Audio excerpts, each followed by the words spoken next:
Oh, The fuck! Immortal by Jorge Luis Borges. Yeah, it's time, L-Man. Good night, Crudler. I hope you have a good dinner.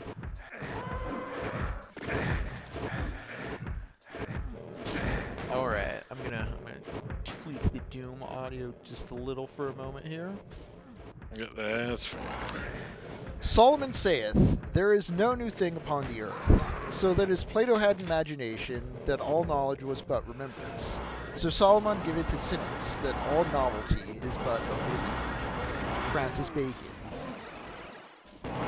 Essays 58.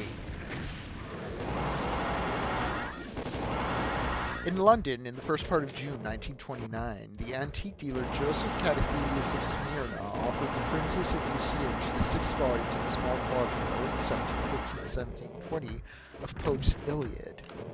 The princess acquired them. On receiving the books, she exchanged a few words with the dealer. He was, she tells us, a wasted and earthen man, with grey eyes and grey beard, of singularly vague features. He could express himself with fluency and ignorance in several languages. In a very few minutes, he went from French to English, and from English to an enigmatic conjunction of Salakana Spanish and Macau Portuguese. In October, the princess heard from a passenger of the Zeus that Cataphilius had died at sea while returning to Smyrna, and that he had been buried on the island of Os. In the last volume of the Iliad, she found this manuscript. The original is written in English and abounds with Latinisms. The version we offer is literal. 1. As far as I can recall, my labors began in a garden in Thebes Hecatompleos, when Diocletian was emperor. I had served, without glory, in the recent Egyptian wars. I was tribune of a legion quartered at Bernice, facing the Red Sea. Fever and a magic consumed many men who had magnanimously coveted the steel. The Meretnians were vanquished. The land previously occupied by the rebel cities was eternally dedicated to the Platonic gods. Alexandria, once subdued, vainly implored Caesar's mercy. Within a year, the legions reported victory, but I scarcely managed a glimpse of Mars's countenance. This privation pained me, and perhaps caused me precipitously to undertake the discovery, through fearful diffuse deserts, of the secret city of the Immortals. My labors began, I have related, in the Garden of Thebes. All that night I was unable to sleep, for something was struggling within my heart. I arose shortly before dawn. My slaves were sleeping. The moon was of the same color as the infinite sand. An exhausted and bloody horseman came from the east. A few steps from me, he tumbled from his mount. In a faint, insatiable voice, he asked me in Latin the name of the river bathing the city's walls. I answered that it was the Egypt, fed by the rains. Oh, fuck. Another is the river I seek, he replied sadly, the secret river which cleanses men of death. Dark blood surged from his breast. He told me that his homeland was a mountain on the other side of the Ganges, and that on this mountain it was said that if one traveled to the west, where the world ends, he would reach the river whose waters grant immortality. He added that on its far bank the city of the Immortals rises, rich in bastions and amphitheaters and temples. Before dawn he died, but I had determined to discover the city and its river. Interrogated by the executioner, some Mortine prisoners confirmed that the traveler's tale. Someone recalled the Elysian plain, at the end of the earth, where men's lives are perutable. Someone else, the peaks where the Patulus rises, whose inhabitants lived for the century. In Rome I conversed with philosophers who felt that to extend man's life is to extend his agony and multiply his deaths. I do not know if I ever believed in the city of the Immortals. I think that then the task of finding it was sufficient. Flavius, proconsul of Getulia, gave me 200 soldiers for the undertaking. I also recruited mercenaries, who said they knew the roads and were the first to desert. One of the things I'm noticing as I'm reading this, when we talk about Borges as a bridge to postmodernism, is how much he relies on other histories or other references. He wants to show you that he's like a learned dude of knowledge, not in a pretentious way, but it's a way to establish credibility of his narrators and his stories. Hey, what's up, A.R. Berlin? And so it's very interesting to me how much he goes through tracking down the exact kind of Romans he was with, the languages being spoken, what he was doing in Thebes and Alexandria. He's citing these Greek histories to build credulity. I'm going to respawn in Doom real quick. Jacob, how's the map treating you? Like hell. Like hell. Excellent. Wonderful. Yep. I killed the cyber demon in the middle though, so I'm feeling a little bit. A.R. Borges. Berlin, we are in the middle of reading Borges' The Immortal. We just learned that there is a city of the Immortals, and it lies on the opposite end of a river at the end of the world if you keep going west. And so our narrator has taken a legion of soldiers and decided to go seek it out. He's sometime in the past. He's under Caesar, or Caesar and Alexandria are fighting. There's some history going on. The point is, it's establishing that it was long ago. Later events have deformed inextricably the memory of the first days of our journey. We departed from Arsinoe and entered the burning desert. We crossed the land of the troglodytes, who devour serpents and are ignorant of verbal commerce. That of the Garamonts, who keep their women in common and feed on lions. That of the Aghils, who worship only Tartarus. We exhausted other deserts where the sand is black, where the traveler must usurp the hours of night, for the fervor of day is intolerable. From afar, I glimpsed the mountain which gave its name to the ocean. On its sides grows the spurge plant, which counteracts poisons. On its peak live the satyrs, a nation of fell and savage men, given to lewdness. That these barbarous regions, where the earth is a mother of monsters, could shelter in their interior a famous city seemed inconceivable to all of us. We continued our march, for it would have been a dishonor to turn back. A few foolhardy men slept with their faces exposed to the moon. They burned with fever. In the corrupted water of cisterns others drank madness and death. Then the desertations began. Very shortly thereafter, mutinies. To repress them, I did not hesitate to exercise severity. I proceeded justly, but a centurion warned me that the seditious, eager to avenge the crucifixion of one of their number, were plotting my death. I fled from the camp with a few soldiers loyal to me. I lost them in the desert, amid the sandstorms and the vast night. I was lacerated by a Cretan arrow. I wandered several days without finding water, or one enormous day multiplied by the sun, my thirst or my fear of thirst. I left the route to the judgment of my horse. And the dawn, the distance bristled up to pyramids and towers. Intolerably, I dreamt of an exegeous and knitted labyrinth. In the center was a water jar. My hands almost touched it. My eyes could see it. But so intricate and perplexed were the curves that I knew I would die before reaching it. Part 2.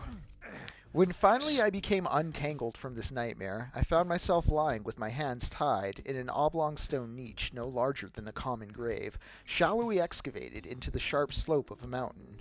Its sides were damped, polished by time rather than by human effort. I felt a painful throbbing in my chest. I felt that I was burning with thirst. I looked out and shouted feebly. At the foot of the mountain, an impure stream spread noiselessly, clogged with debris and sand.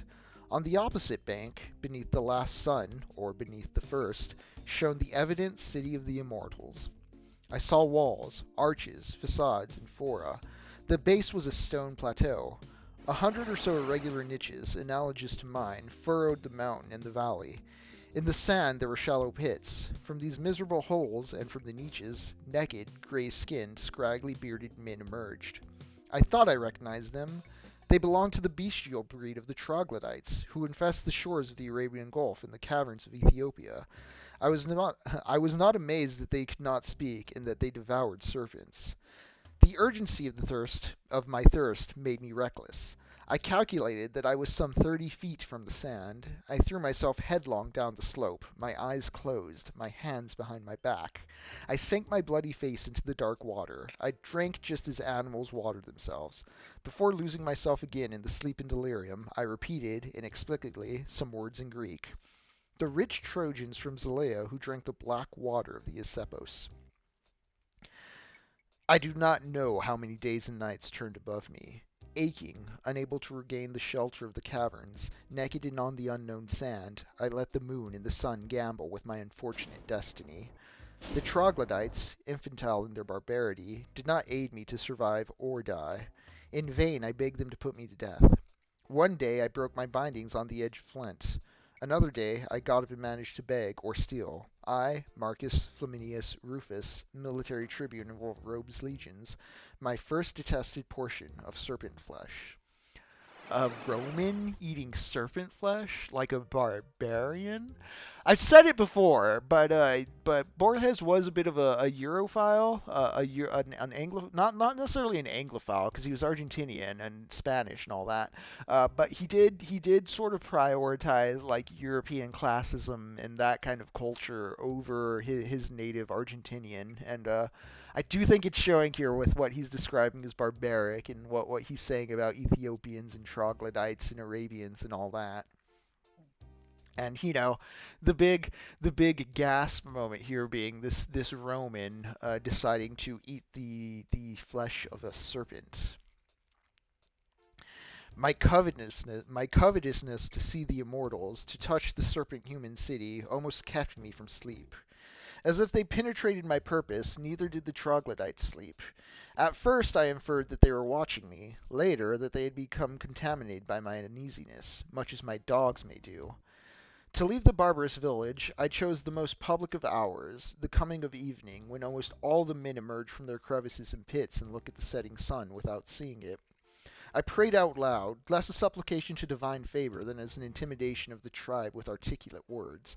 I crossed the stream clogged by the dunes and headed toward the city. Confusedly, 2 or 3 men followed me. They were, like the others of that breed, of slight stature. They did not inspire fear, but rather repulsion.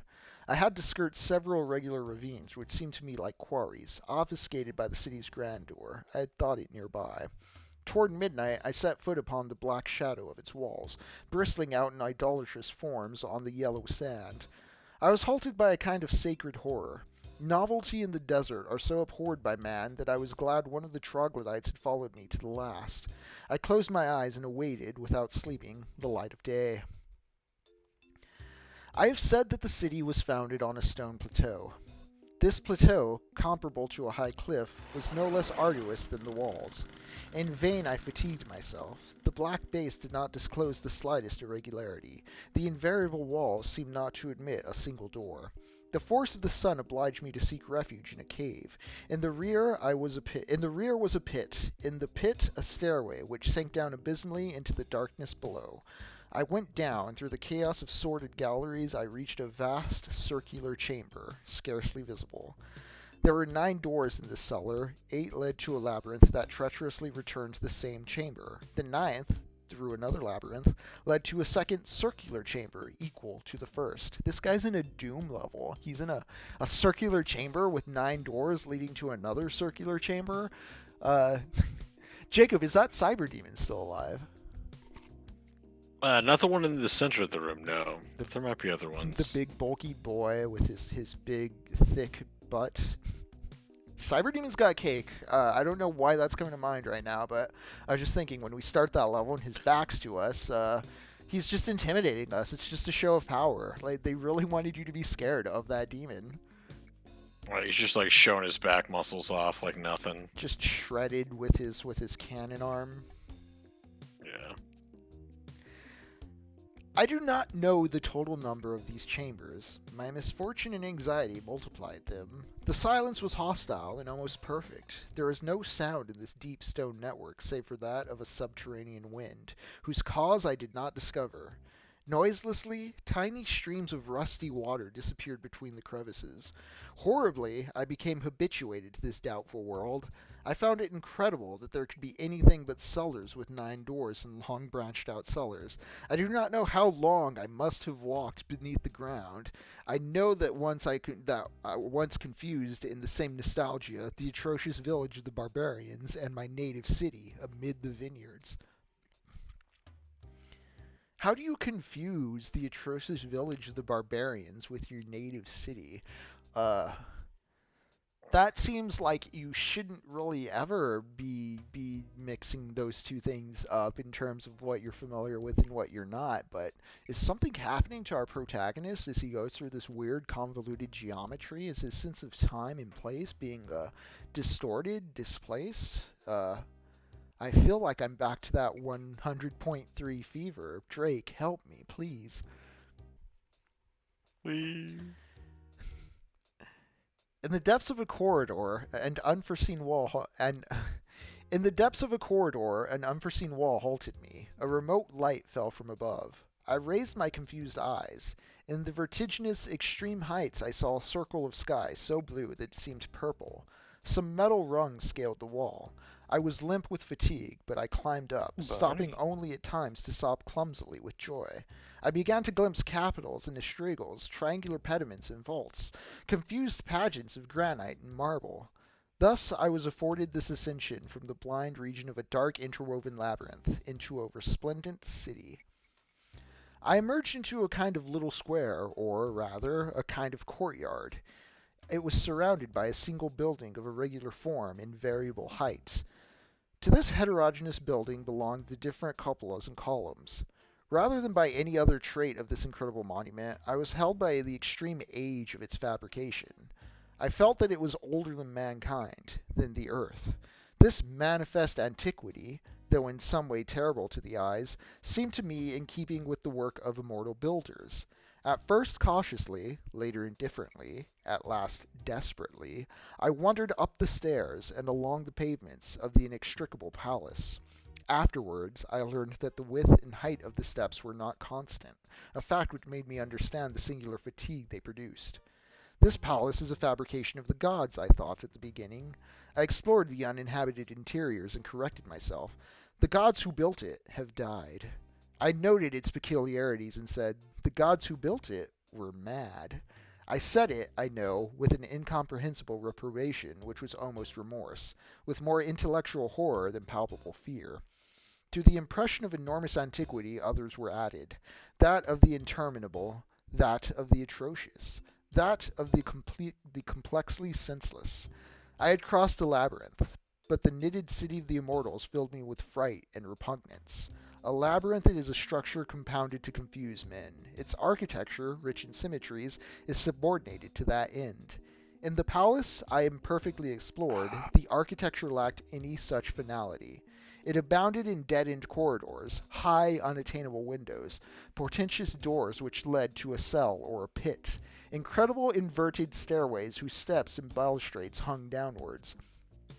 Other stairways, clinging airily to the side of a monumental wall, would die without leading anywhere, after making 2 or 3 turns in the lofty darkness of the cupolas. I do not know if all the examples I have enumerated are literal. I know that for many years they infested my nightmares. I am no longer able to know if such and such a detail is a transcription of reality or of the forms which unhinged my nights. This city, I thought, is so horrible that its mere existence and prudence, though in the midst of a secret desert, contaminates the past and the future, and in some way even jeopardizes the stars. As long as it lasts, no one in the world can be strong or happy. I do not want to describe it. A chaos of heterogeneous words, the body of a tiger or a bull in which teeth, organs, and heads monstrously pullulate in mutual conjunction and hatred, can perhaps be approximate images. I do not remember the stages of my return, amid the dusty and damp hypogea. I only know I was not abandoned by the fear that, when I left the last labyrinth, I would again be surrounded by the nefarious city of the immortals. I can remember nothing else. This oblivion, now insuperable, was perhaps voluntary. Perhaps the circumstances of my escape were so unpleasant that, on some day no less forgotten as well, I swore to forget them.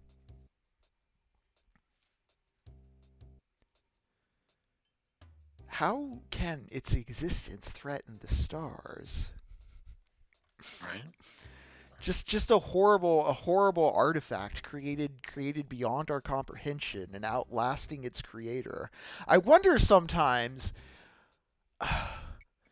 how much history is going to be like are aliens going to be able to recreate computers, like if our grids go down and all our digital info's gone, like Oh, that's a like how weird's it going probably to look not. to be like, well, they just kind of sat at their desk all day and looked at these flat things, and we guess there's something there, but we don't know how to approximate that. We don't know how to Right, they don't recreate know. that. Ooh.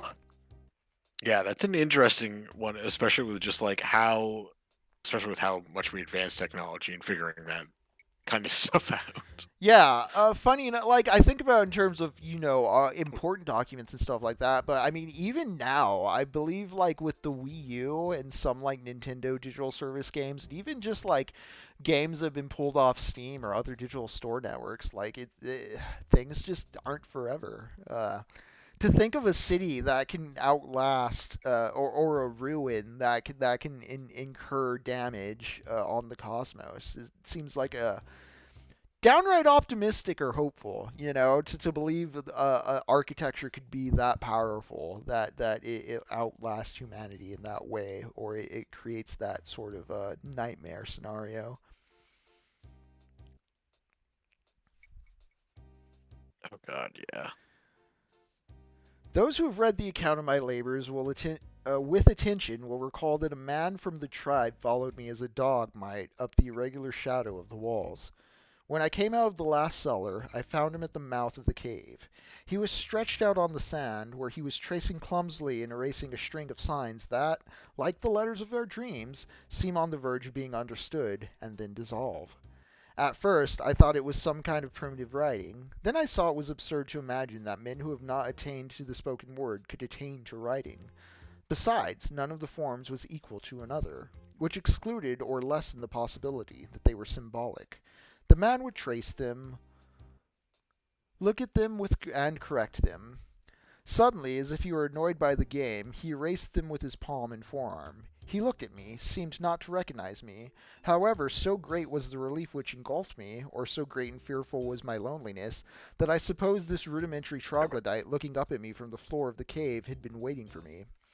The sun heated the plain. When we began to return to the village, beneath the first stars, the sand burned under our feet. The troglodyte went ahead. That night I conceived the plan of teaching him to recognize and perhaps to repeat a few words. The dog and the horse, I reflected, are capable of the former. Many birds, like the Caesar's nightingales, of the latter. No matter how crude a man's mind may be, it would always be superior to that of irrational creatures. No matter how crude a man's mind may be, it will always be superior to that of irrational creatures. Interesting that even in judging this troglodyte... Oh, hey, nice. Shit, nice. Jacob got us out of the circle of death. Carried us out of that pit. Good lord. Trying to figure out what that door was opening and the timing. Man, something about that reminded me of Elden Ring and Dark Souls 2. Thinking of the stairways leading to nowhere, it very much reminded me of Shadow of the Erdtree's final area. I forget the name of the palace, but like the way it has the spiral staircases just kind of disintegrating and such. Yeah, it's like finding the final area in Elden Ring. That whole island, that DLC was wonderful as far as being a whole tucked away continent beneath the veil. Oh, cool. Yeah. The humility and wretchedness of the troglodyte brought to my memory the image of Argos, the moribund old dog in the Odyssey, and so I gave him the name Argos and tried to teach it to him. I failed over and over again. Conciliation, rigor, and obstinacy were completely in vain. Motionless, with lifeless eyes, he seemed not to perceive the sounds I tried to press upon him. A few steps from me, he seemed to be very distant, lying on the sand like a small ruinous lava sphinx. He let the heavens turn above him from the twilight of dawn till that of evening. I judged it impossible that he not be aware of my purpose. I recalled that among the Ethiopians it is well known that monkeys deliberately do not speak so they will not be obliged to work, and I attributed Argos' silence to suspicion or fear. From that imagination I went on to others, even more extravagant. I thought that Argos and I participated in different universes. I thought that our perceptions were the same, but that he combined them in another way and made other objects of them. I thought that perhaps there were no objects for him, only vertiginous and continuous play of extremely brief impressions. I thought of a world without memory, without time. I considered the possibility of a language without nouns, a language of impersonal verbs or indeclinable epithets. Thus the days went on, dying and with them the years, but something akin to happiness happened one morning. Who is it? It rained, with powerful deliberation. Desert nights can be cold, but that night had been fire. I dreamt that a river in Thessaly, whose waters I had returned to goldfish, came to rescue me. Over the red sand and black rock, I heard it approach. The coolness of air and the busy murmur of the rain awoke me. I ran naked to meet it. Night was fading beneath the yellow clouds. The tribe, no less joyful than I, offered themselves to the vivid downpour in a kind of ecstasy.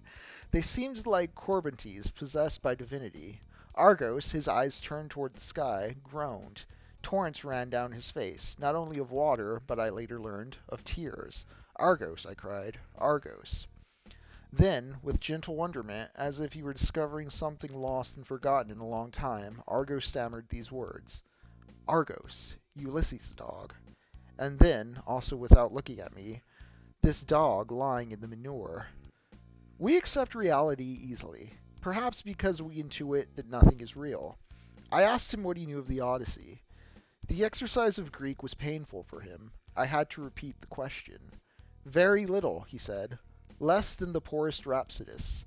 It must be 1,100 years since I invented it." Bum, bum, bum!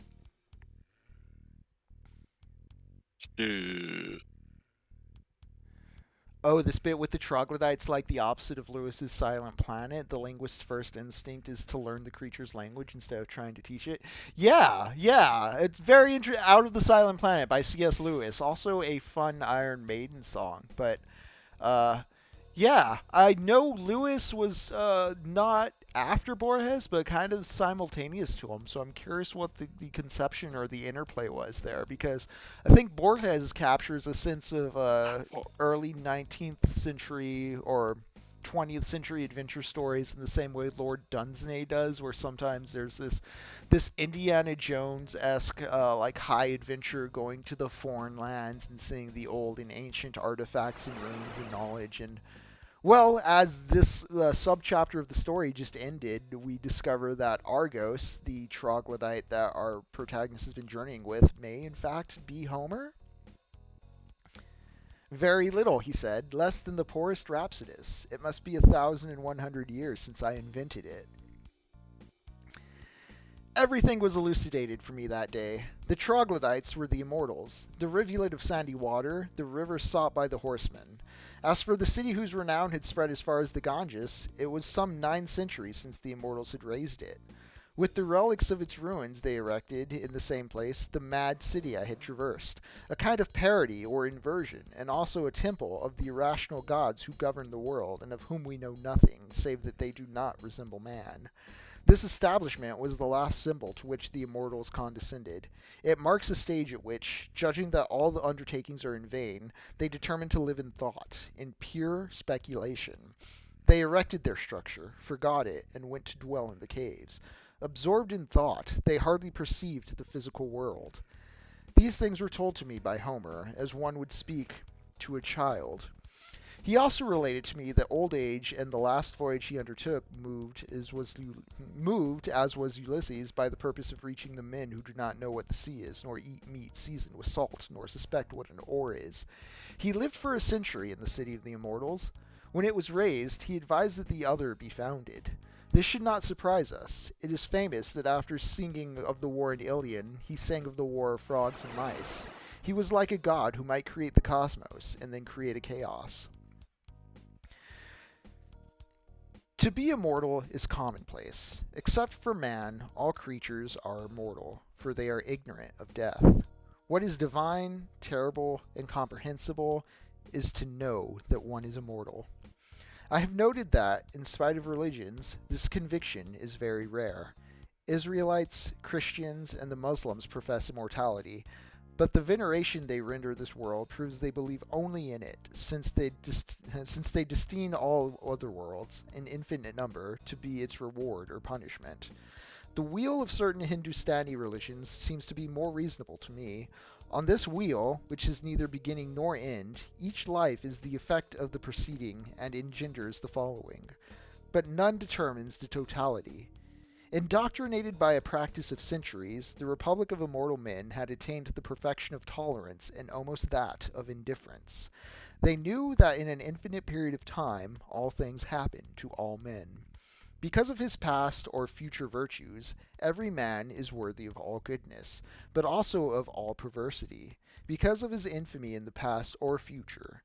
Thus, just as in games of chance the odd and even numbers tend toward equilibrium, so also wit and stolidity cancel out and correct each other, and perhaps the rustic poem of the Cid is the counterbalance demanded by one single epithet from the Eclogues or by an epigram of Heraclitus. The most fleeting thought obeys an invisible design and can crown or inaugurate a secret form. I know of those who have done evil so that in future centuries good would result, or would have resulted in those already past. Seen in this manner, all our acts are just, but they are also indifferent. There are no moral or intellectual merits. Homer composed the Odyssey. If we postulate an infinite period of time, with infinite circumstances and changes, the impossible thing is not to compose the Odyssey at least once. No one is anyone. One single immortal man is all men. Like Cornelius Agrippa, I am God, I am hero, I am philosopher, I am demon, and I am world, which is a tedious way of saying that I do not exist. The concept of the world as a system of precise compensations influenced the immortals vastly. In the first place, it made them invulnerable to pity. I have mentioned the ancient quarries which broke the fields on the other bank. A man once fell headlong into the deepest of them. He could not hurt himself or die, but he was burning with thirst. Before they threw him a rope, 70 years went by. Neither were they interested in their own fate. The body, for them, was a submissive domestic animal, and it sufficed to give it, every month, the pittance of a few hours of sleep, a bit of water, and a scrap of meat. Let no one reduce us to the status of ascetics. There is no pleasure more complex than that of thought, and we surrendered ourselves to it. At times, an extraordinary stimulus would restore us to the physical world. For example, that morning, the old elemental joy of the rain. Those lapses were quite rare. All the immortals were capable of perfect quietude. I remember one whom I never saw stand up. A bird had nested on his breast. Among the corollaries of the doctrine that there is nothing lacking compensation in something else, there is one whose theoretical importance is very small, but which induced us, towards the end or the beginning of the 10th century, to disperse ourselves over the face of the earth. It can be stated in these words: there exists a river whose waters grant immortality. In some region there must be another river whose waters remove it. The number of rivers is not infinite. An immortal traveler who traverses the world will finally, someday, have a drink from all of them. We proposed to discover that river. Death, or its illusion, makes men precious and pathetic. They are moving because of their phantom condition. Every act they execute may be their last. There's not a face that is not on the verge of dissolving like a face in a dream. Everything among the mortals has the value of the irretrievable and the perilous. Among the immortals, on the other hand, every act and every thought is the echo of others that preceded it in the past, with no visible beginning, or the faithful presage of the others that in the future will repeat to that vertiginous degree. There is nothing that is not as if lost in a maze of indefatigable mirrors. Nothing can happen only once. Nothing is preciously precious. The elegaical, the serious, the ceremonial do not hold for the immortals. Homer and I separated at the gates of Tangier. I think we did not even say goodbye. Ooh, what's L-Man telling me here? I'm just looking at, you ever just become so detached, man? From Google. In a biographical account, Borges mentioned listening to his mother read from C.S. Lewis's Out of the Silent Planet around the time he was inspired to write his first short stories. Oh, awesome. Yeah, Hey, basic. Yeah, A.R. Berlin. Basic stochastics ruined their philosophy. Like, oh man, we just nothing means anything. We better just off ourselves. Let's find that river that gives us death.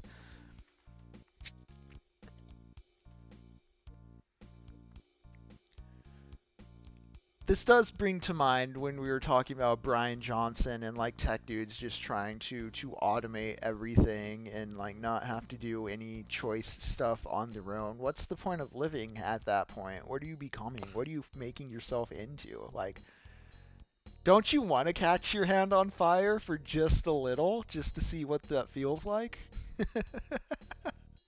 yeah, oh, absolutely. I traveled over new kingdoms, new empires. In the fall of 1066, I fought at Stamford Bridge. I do not recall whether in the forces of Harold, who was not long in finding his destiny, or in those of the hapless Harold Harajra, who conquered 6 feet of English soil, or a bit more. In the 7th century of the Hygra, in the suburb of Bulak, I transcribed with measured calligraphy, in a language I have forgotten, in an alphabet I do not know, the 7 adventures of Sinbad and the history of the city of bronze. In the courtyard of a jail in Samarkand, I played the great deal of chess. In Bikaner, I professed the science of astrology, and also in Bohemia. In 1638, I was at Kolosovar, and later in Leipzig. In Aberdeen, in 1714, I subscribed to the 6 volumes of Pope's Iliad. I know that I frequented its pages with delight. About 1729, I discussed the origin of that poem with a professor of rhetoric named, I think, Giambattista. His arguments seemed to me irrefutable. On the 4th of October, 1921, the Patna, which was taking me to Bombay, had to cast anchor in a port in the Etrian coast. I went ashore. I recalled other very ancient mornings, also facing the Red Sea, when I was a tribune of Rome, and a fever and magic and idleness consumed the soldiers. On the outskirts of the city, I saw a spring of clear water. I tasted it, prompted by habit. When I came up to the bank, a spiny bush lacerated the back of my hand. The unusual pain seemed very acute to me. Incredulous, speechless and happy, I contemplated the precarious formation of a slow drop of blood.